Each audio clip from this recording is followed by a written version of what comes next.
Hi, my name is Misha Schmid and I have a very interesting project here. It is a 18 volt powered, previously retro pink pedal car, which as you might know, it comes entirely out of stamped steel crap parts. The ball bearings are all wide open, the wheels don't turn true. My daughter, she got into it and she could hardly pedal the darn thing, so I said I'm going to make it into an electric car.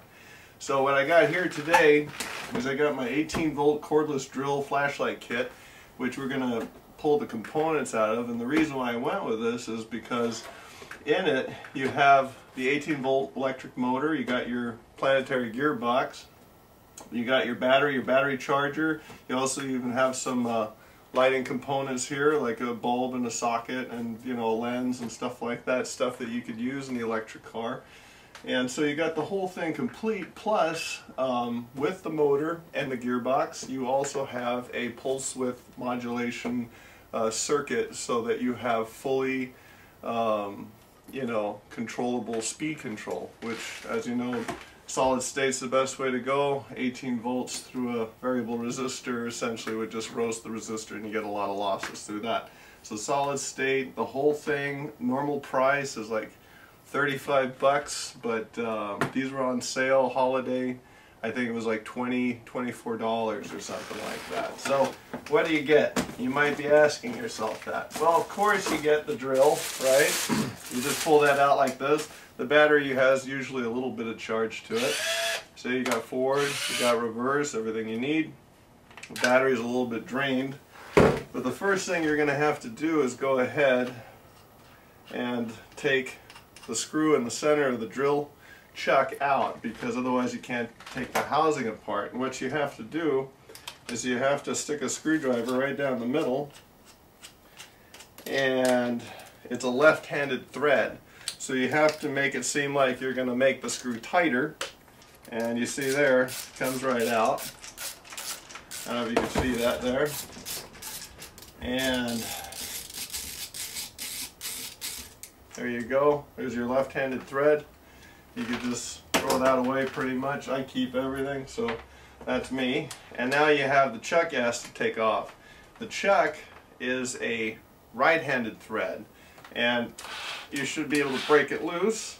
Of course that doesn't work. So you take a fully charged battery, stick it in there, right? You could try grabbing a hold of it.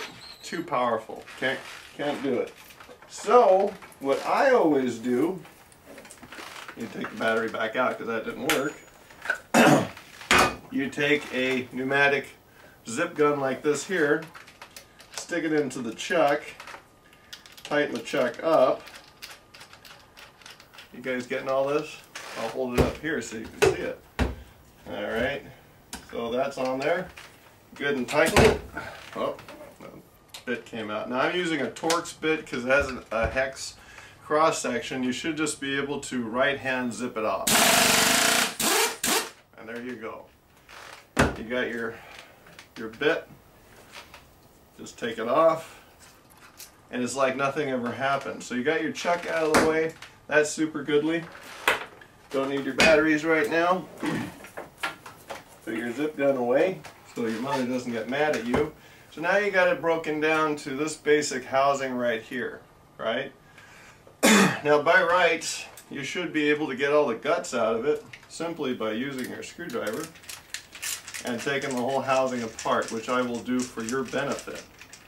Now I have started this project a while back, and if you guys are lucky enough, if you want to follow this construction and build it yourself, I will have tool paths for the EMC2 milling machine like I have right here.